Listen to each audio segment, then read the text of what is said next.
Good evening, viewers and listeners of Concerned Citizens Media. Thank you again for coming back. I always appreciate you join me, you sharing your time with me with updates on global situations. Today is January 20, 2024. The time is running. It's already 20 today. So I have several news updates to share with you, including the Israeli attacks in Syria. Plus, I will start with a couple of videos, then I have some news to share in reading. Thank you again for joining me. Let's start with Ethiopian Timket celebration. Then I have Israeli attack in Syria. Al Jazeera video. Then I will come back and share news and reading. Thank you. Let's listen. Let's watch very short video from Bahar Dar. Then I have also what is Timket, a little bit explanation from BBC. Thank you again. Let's watch it.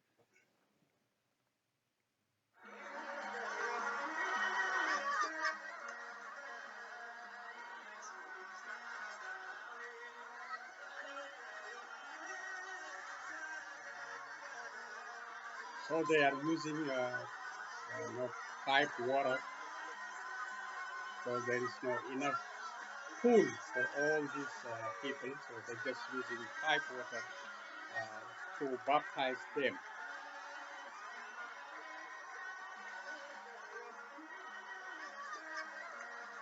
This is in Bahar Dar. So this Orthodox celebration of Timket is everywhere in Ethiopia, very common, especially in Gondar.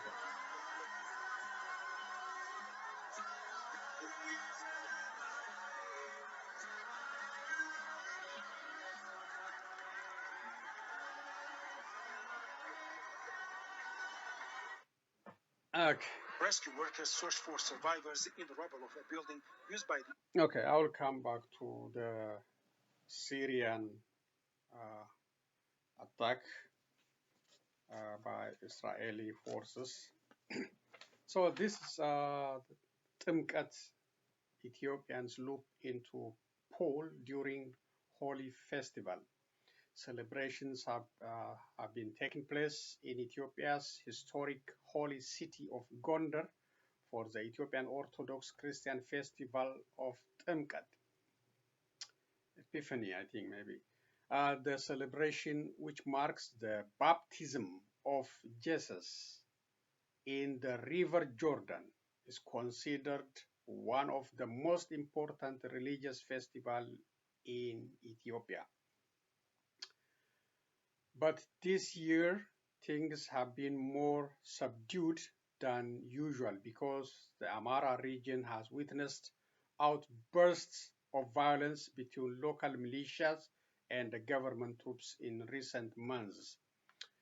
Festivities continued this week despite the conflict, albeit with armed police officers standing guard. Saturday's main event took place after pre-sunrise rituals, and hundreds of youngsters used the pool in front of one of Gondar's fortresses to get baptized. But the one we watch is just using pipe water because there is no enough pool water or enough big river to baptize all these individuals. So credit for this one is BBC. So happy holidays for those celebrating Timket. And the next video is, it just happened maybe an hour or two ago. Israeli attacked Syria and killed maybe 5 Iranians. So we are in a very troubled world, very troubled. Let's listen to it. Iran's Revolutionary Guards in the Syrian capital, Damascus. Residents describing the moment of the attack. I was using my asthma inhaler. My little granddaughter, who's 3 years old, was sitting beside me. I jumped and the asthma inhaler fell. I tried to protect the little one, like this. Within seconds, Israeli missiles descended in a terrifying and horrifying manner, with a sound beyond description. A 4-story residential building collapsed instantly. Cars were shattered, buildings were demolished. It's a crime of the most heinous kind. Iran's Revolutionary Guards avoid providing details regarding the rank of those killed, but some reports suggest one was the head of Quds Forces intelligence unit in Syria. Quds Forces is the elite unit of Revolutionary Guards that conducts and coordinates Iran's cross-border operations across the region. Now, Israel aims to disrupt these lines of coordination. I assume a retaliation by the Israeli regime. But this is a price that the Iranians recognize that they'll have to pay to support the people of Palestine. Iran has been sanctioned for decades now. It has faced maximum pressure sanctions from the United States exactly because of its support for Hamas and its allies in Gaza and Palestine. This is not Israel's first attack on Iranian assets in Syria. On December 25th, Israel targeted and killed another top Revolutionary Guards official, Razi Mousavi, in Damascus. In retaliation, Iran launched missiles and hit a facility in the city of Erbil in the north of Iraq. Iran said that facility was a spy house of Israel's secret service Mossad. After the latest Israeli attack on Saturday in Damascus, there are growing concerns that the possibility of a broader conflict is rising. The Israelis and the Americans have both shown signs that since they've lost the war and they're losing the war, that they need to escalate to somehow change the equation. The Iranian Foreign Ministry says Israel's attack is a desperate attempt to spread instability in the region, and Iran reserves the right to respond in due time and location. This tit-for-tat policy is increasingly becoming the norm between Iran and Israel. So far, both sides have avoided a direct military confrontation. Iranian experts here said the country has exercised strategic patience by avoiding a direct military conflict with Israel. But they say the increasing number of Israeli attacks is testing that patience.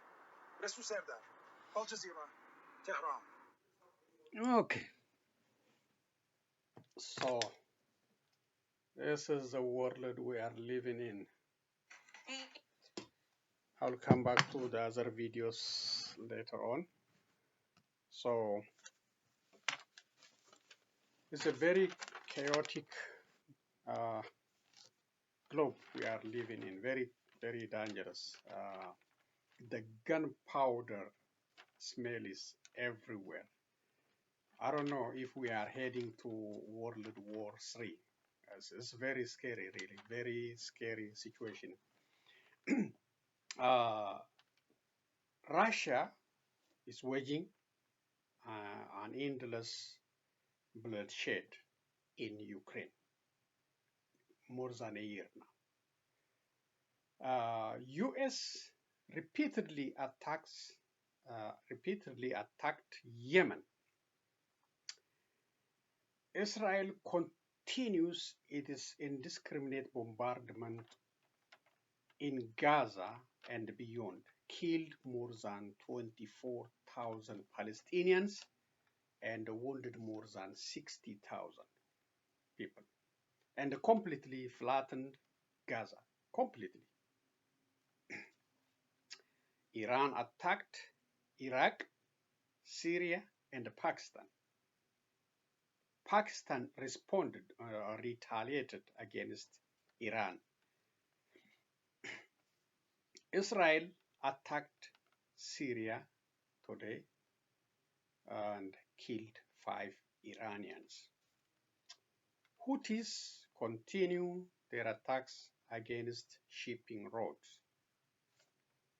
Sudan is in turmoil.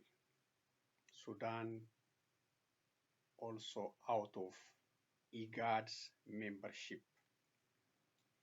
South Sudan is also in tension. Stability is a problem over there. Ethio-Somalia is on the verge of conflict.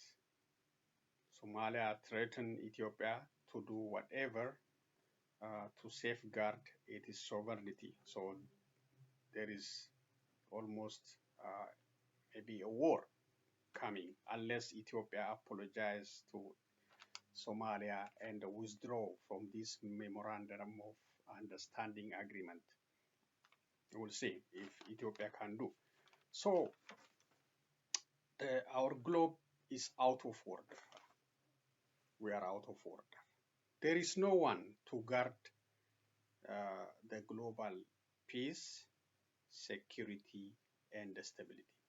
There is no UN, there is no NATO, there is no European Union, there is no African Union. Nobody. A little bit IGAD is attempting to cool down things. So far, they are not successful. So the United Nations failed multiple times due to US veto power and Russia too. So we don't know what will be our future in this global market, very dangerous global market, and everyone is attacking,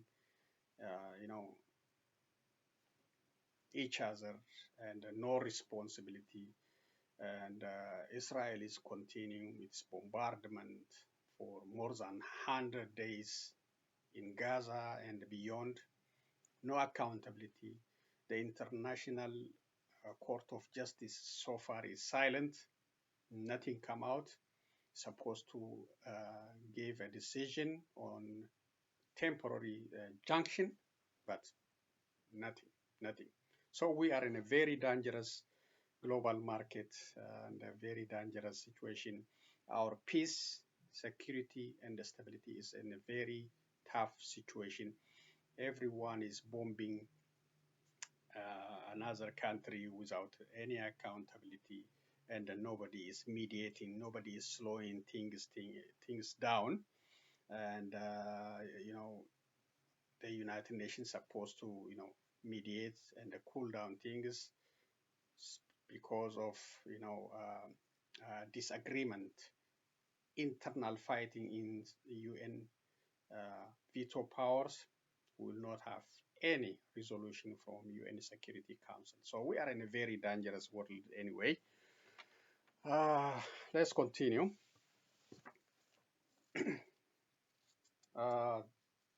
African Development Bank Group and Ethiopia resolved to normalize relations, which is good. Following a serious diplomatic incident in which two international staff of the African Development Bank Group based in the bank's country office in Ethiopia were severely assaulted by security agents of the government of Ethiopia, the African Development Bank lodged a formal complaint with the government of Ethiopia over the incident. While a high-level mission dispatched by the bank visited Ethiopia in November 2023 for direct engagement and discussions with the senior government officials, the matter remained unresolved. Concerns remained about the security, safety, and the protection of the rights, privileges, and the diplomatic immunities of the bank's staff, and the respect for the host country agreement with the bank. Consequently, the African Development Bank withdrew all its international staff from Ethiopia. In further pursuance of a resolution of the matter, the president of the African Development Bank, Dr. Akinwumi Adesina, traveled to Addis Ababa and held meetings with the Prime Minister of Ethiopia, Abiy Ahmed, from 29 to 31st December 2023. The meetings were fruitful and have brought a resolution to the matter. The bank has subsequently received formal apologies from the Prime Minister on behalf of the government of Ethiopia, with the firm assurance of the security and safety of the bank and its personnel, the respect for the rights, privileges, and the diplomatic immunities of staff, and the host country agreements of the government of Ethiopia with African Development Bank, which is good. Usually we didn't have apologies from Prime Minister or Prosperity Party for all crimes committed against Ethiopians. So they start apologizing, which is a good thing, which is a good sign. I never seen them apologizing.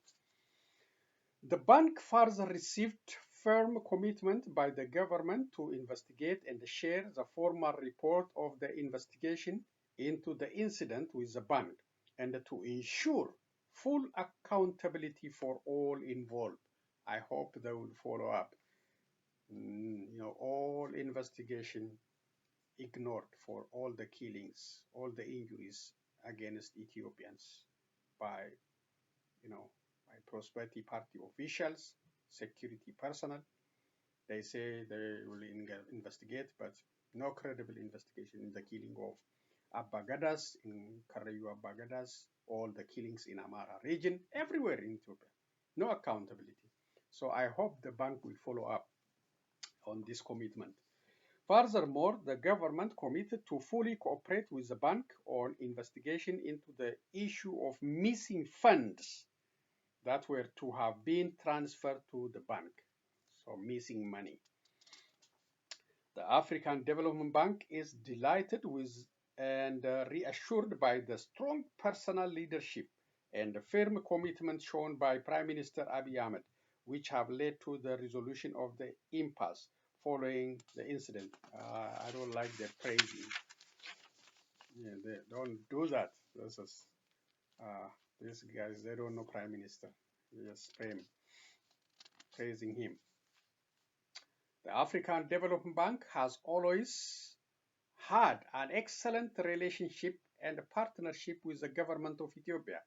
The bank's ongoing portfolio in Ethiopia is $1.24 billion, covering 22 projects, a big money.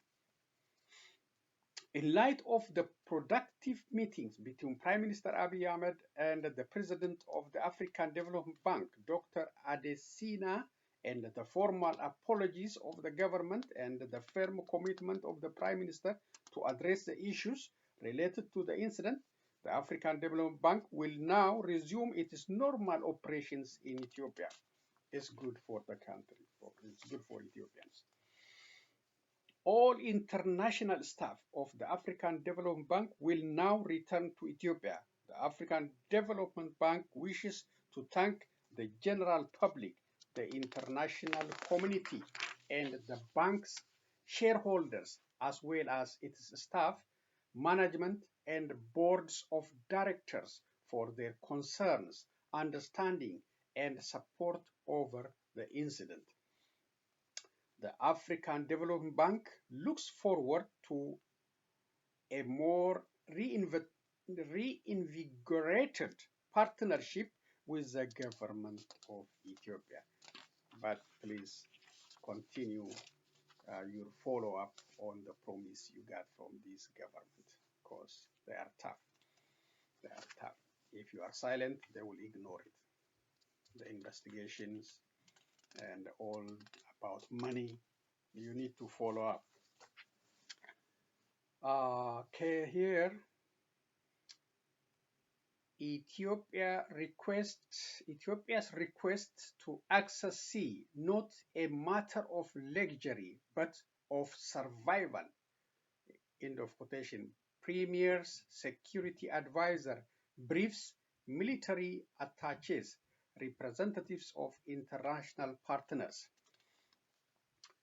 Ambassador Redwan Hussein, security advisor to Prime Minister Abiy Ahmed, briefed military attaches and representatives of international partners based in Addis Ababa that Ethiopia's effort to secure access to sea is not a matter of, in quotation, luxury, but of survival, State Daily reported on Thursday. For the past 3 decades, Ethiopia has been conducting its import-export businesses through the port of Djibouti, he said, and added that it has now become important to find additional alternatives befitting of the current national and international dynamics. In quotation, we are of course okay with one access in Djibouti for the last 30 years because the economy was so small, but now we are witnessing challenges as Ethiopia's economy is growing from all corners of the country. One outlet is therefore not enough to sustain the economy. We need to come up with alternatives. End of quotation. Is the Ethiopia economy is growing? I doubt that. I doubt. Maybe true if they are spending all the money they receive on military hardwares.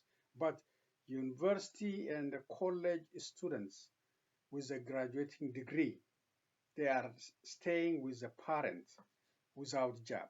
If the country is getting, economic development, economic growth, they're supposed to create employment, at least for university and the college graduates. This is not happening in Ethiopia. Even the government announced last time, any government office not to hire any new employees.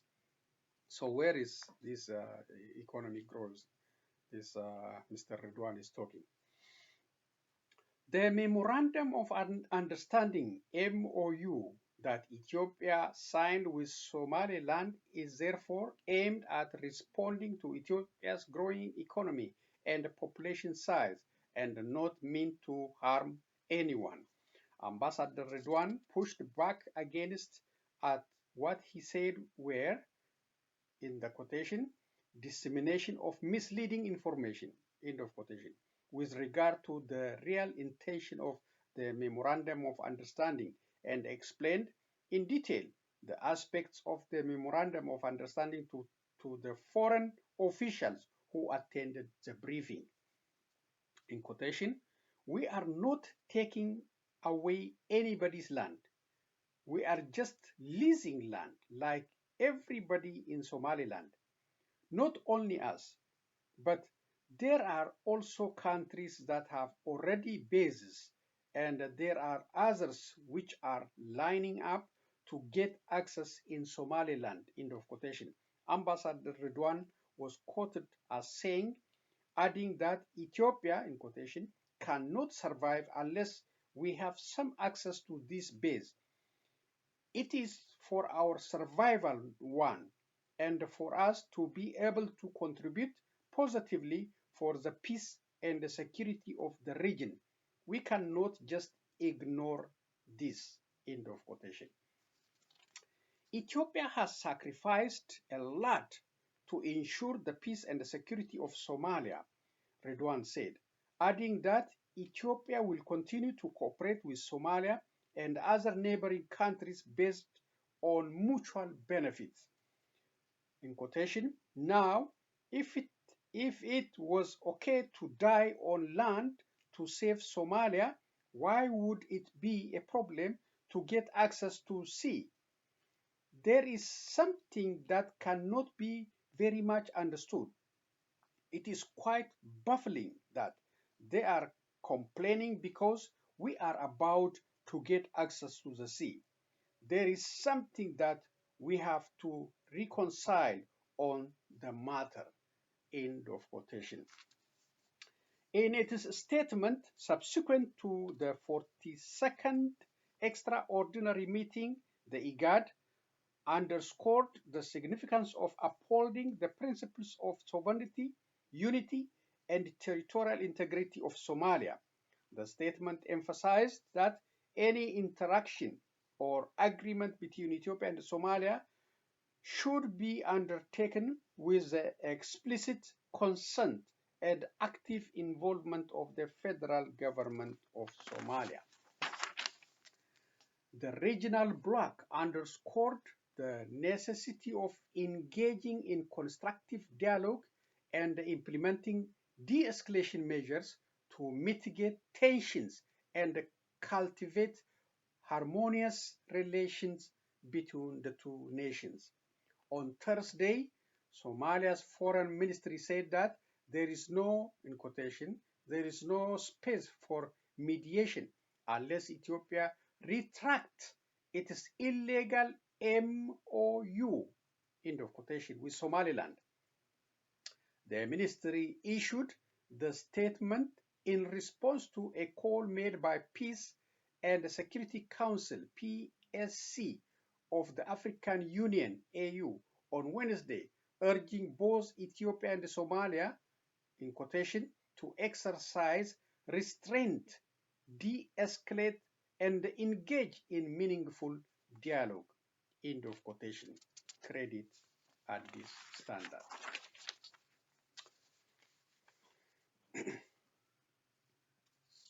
Okay.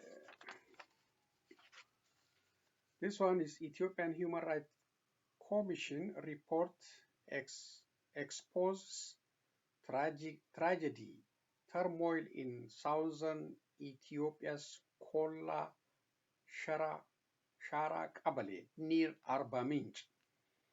The Ethiopian Human Rights Commission, EHRC, has unveiled the results of its inquiry into a fatal altercation that transpired in August 2023 in Kola Shara Kabale, situated in the Gamo zone within the recently established region of southern Ethiopia. According to the EHRC report, numerous civilians lost their lives and property sustained damage during the aforementioned incident. As outlined in the report, persistent administrative disputes spanning the preceding 6 months emerged between the residents of Kola Shara Kabale and officials representing the adjacent Arba Minch city administration. The report denotes that inhabitants of Kola Shara Kabale established a local militia and enlisted both youth and elders to uphold tranquility and manage administrative responsibilities within the Kabale.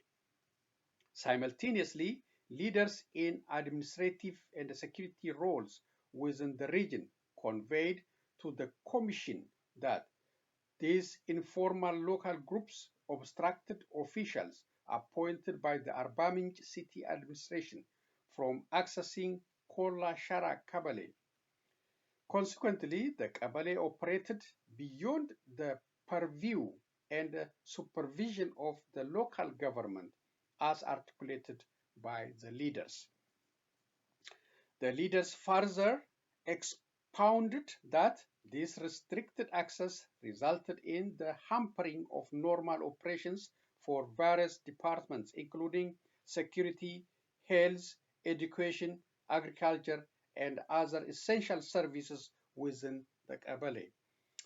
On 24 August 2023, law enforcement and security personnel from the region entered Kola Shara Kabale during heightened tensions associated with administrative matters.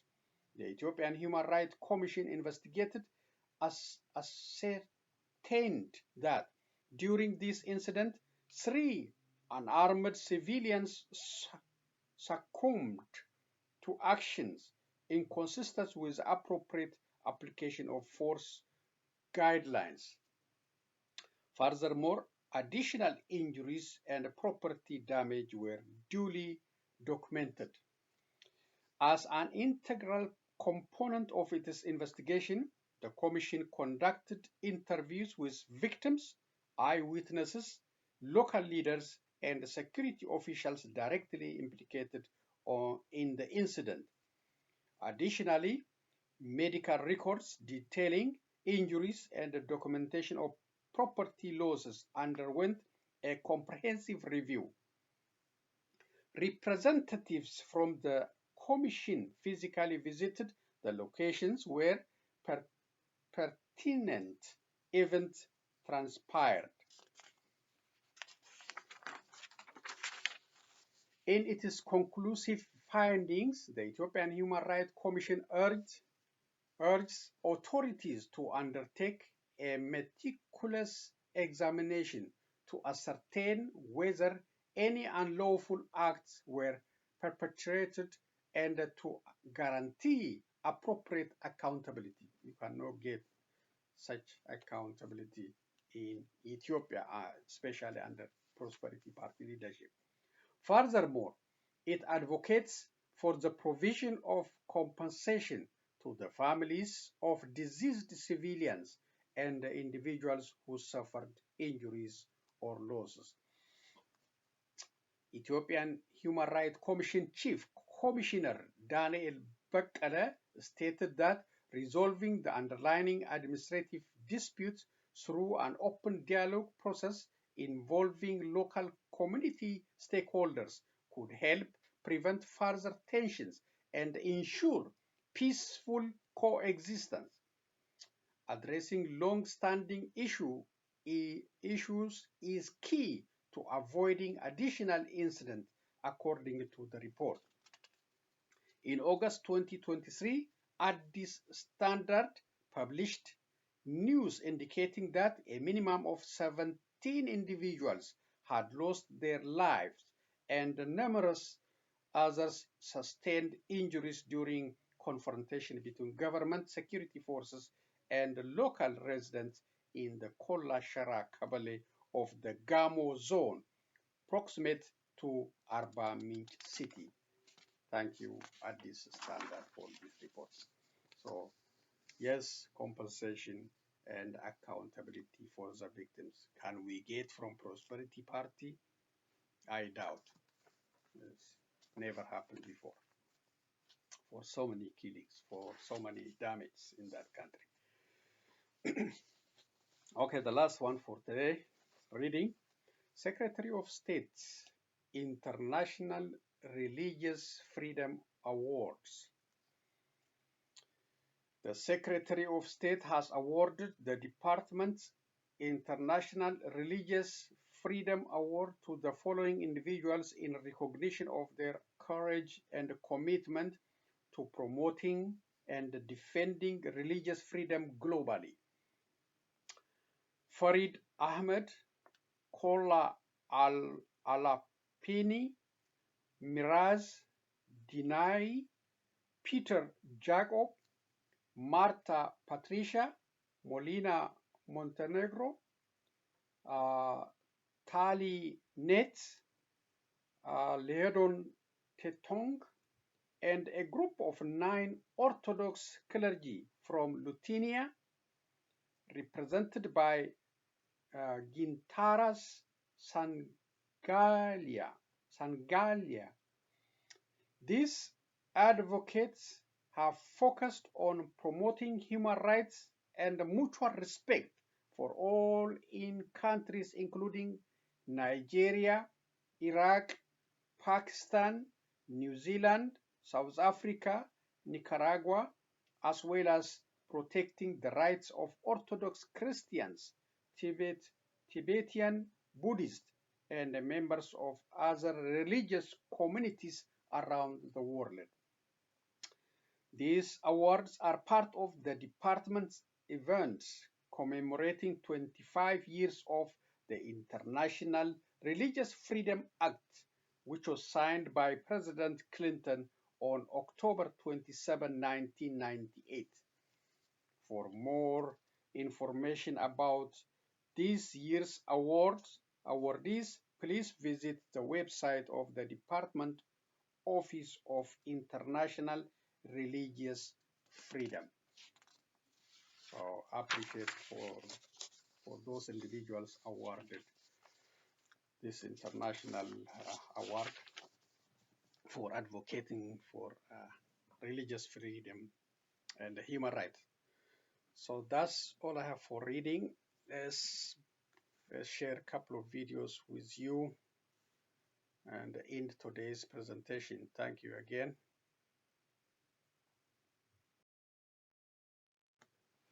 There we go. So the first video is about IGAD's 42nd meeting in Uganda. Let's listen to that one and one more about Palestine. The Intergovernmental Authority on Development, IGAD, has called on Ethiopia and Somalia to resolve a dispute over a deal signed between Ethiopia and the breakaway region of Somaliland. Heads of state from the 8-member bloc met in Entebbe, Uganda on Thursday to try and defuse tensions. However, Somalia rejected any discussions with Ethiopia on the issue, and Ethiopia did not send representation to the meeting. Isabel Nakiria reports from Kampala. I don't know, I saw Prime Minister Abiy Ahmed. Regional heads of state came together to address a growing diplomatic crisis in the Horn of Africa. The meeting was called by Somalia as it looked to other countries in the bloc to back its concerns of territorial integrity and sovereignty. Somalia wants Ethiopia to cancel a pact signed with the breakaway region of Somaliland, which gives landlocked Addis Ababa access to the Red Sea and allows it to build a military base at the port of Berbera. All this in return for recognizing Somaliland's independence. Deeply concerned by the recent development regarding the relations between the Federal Democratic Republic of Ethiopia and the Federal Republic of Somalia, reaffirm the cardinal principles of respect for the sovereignty, unity, and territorial integrity of the Federal Republic of Somalia, and any engagement should uphold the above cardinal principles, and any agreement or arrangement should be with the Federal Government of Somalia. Called upon the Federal Democratic Republic of Ethiopia and the Federal Republic of Somalia to de-escalate tensions and instead engage in constructive dialogue. The U.S. warns the tensions could work in for al-Shabaab's favor. We have already seen troubling indications that al-Shabaab is using the MoU to generate new recruits. It is vital for Ethiopia and Somalia to remain focused on this shared security priority. We urge both sides to avoid precipitous actions, including related to existing Ethiopian force deployments in Somalia, that could create opportunities for al-Shabaab to expand its reach within Somalia and into Ethiopia. Somaliland broke away from Ethiopia in 1991, but it's not internationally recognized as an independent state. The meeting of member states from IGAD and the international bodies including the African Union, European Union, and the US reaffirmed their commitment to support Somalia in its fight to regain its boundaries. The meeting also called for an end to the conflict in Sudan. We called the commitment of the parties to the conflict for a face-to-face meeting within 14 days and called upon the parties to meet within 2 weeks. Stressed that IGAD member states will utilize all means and capabilities to ensure the conflict in the Sudan is resolved peacefully, and directed the IGAD Secretariat to provide an update to the Assembly in the next 1 month. The UN says the state is on the verge of collapse, with millions displaced and an estimated 19 million children out of school. The key to ending the war lies within the hands of those who are waging it. The Sudan Armed Forces and the Rapid Support Forces. The guns need to be silenced now and without conditions. Sudan did not attend the meeting, allegedly angered by the presence of the leader of the rival Rapid Support Forces, who met with IGAD officials. It was the second time in less than a month General Hamdan Dagalo visited Uganda since the civil war broke out in April. The meeting has resolved that the conflict in Sudan and the rising tension in the Horn of Africa can best be resolved through dialogue. The African Union has now appointed a team of experts to work with IGAD to quicken the peace-building process. Isabel Nakiria, CGTN, Entebbe, Uganda. Okay, I have one more video. Hey, Alec, what you doing? Nothing, just watching this goofball trying to charge a gas vehicle. It's the beginning of a march that will take some of these protesters from Paris all the way to Brussels. When they arrive in 10 days, demonstrators will bring a demand to the European Council, an end to what they call Israel's genocide of Gaza's Palestinians. Since the war on Gaza began more than 100 days ago, regular protests have been held in European cities. This was Madrid on Saturday. Tens of thousands on the Spanish capital's streets. Israel kills, Europe sponsors it, chant these marchers. Where is the humanity? We are in 2024 and we are accepting what is happening in Palestine. What is happening to the world? We, the Palestinian people, are persistent in our fight against colonialism and against the Israeli occupation and against the continuing Israeli aggression against our people. In the UK, small demonstrations took place around the country, with a larger one in Birmingham. From the stage, former opposition leader Jeremy Corbyn voiced a belief held by many supporters of Palestine that Western governments are ignoring the war crimes happening as the world watches. The British government's view in all this has been, one, that they will not call for a ceasefire. They either support the United States and its veto at the UN, or they say nothing. And they won't answer questions about the reality of either the destruction of life in Gaza or the advice they've received from their own officials of what is going on. In the Italian city of Vicenza, a pro-Palestinian demonstration turned violent. Police used water cannon and batons on marchers. The protesters threw flares and fireworks at police. Another weekend of popular international anger as the Gaza war grinds on. Rory Challens, Al Jazeera. Okay. Make sure to subscribe to our channel to get the latest. So the world, peaceful world, crying for peace and a ceasefire, but nobody's listening, and nobody's responding. So what can you do except coming out peacefully and demanding the ceasefire and chanting ceasefire now? What can you do? You don't have a gun. You don't have any bomb. What are you gonna do except crying for help? And there is no help. More than 100 days. People in New York, in Australia, Canada, Europe, Africa, crying for ceasefire in Gaza. What Israel is doing, keep bombarding, keep killing, keep destroying Palestinian homes. Biden, the US president, keep funding, keep sending weapons, and also using his veto power at the United Nations Security Council. The world is paralyzed. That's why I say we have no one there to protect us, to preserve humanity, to preserve our security, our peace, our stability. We are on our own. Too much trouble, too much chaos, too much gunpowder in the global market, and without anyone to control it. So just keep protesting, keep praying for better world. Do whatever you can to change this status quo. All trouble everywhere, Ethiopia, Somalia, internal conflict, external conflict, Ukraine, Russia, Israel, uncontrolled bombardment, cross-border attack in Syria, Iran, Pakistan, Iran, US continued attack in Yemen.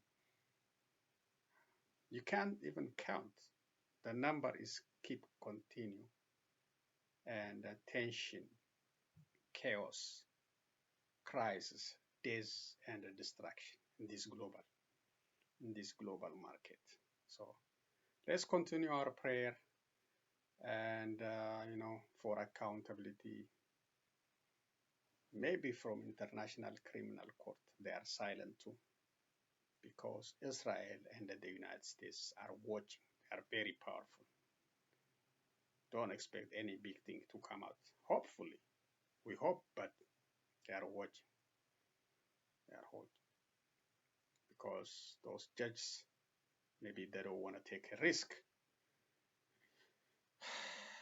You know, risk coming from US and risk coming from some European countries and Israel. If they voted against,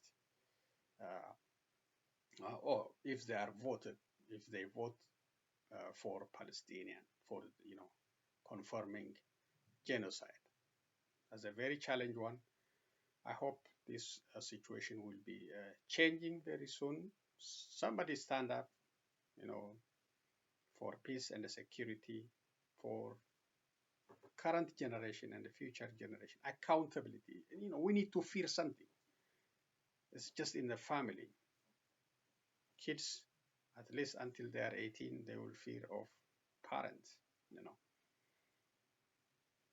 There is some control.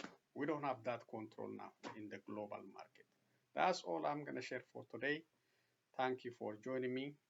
And please subscribe, like, share my video so we can grow Concerned Citizens Media, so we can be the voice for voiceless people.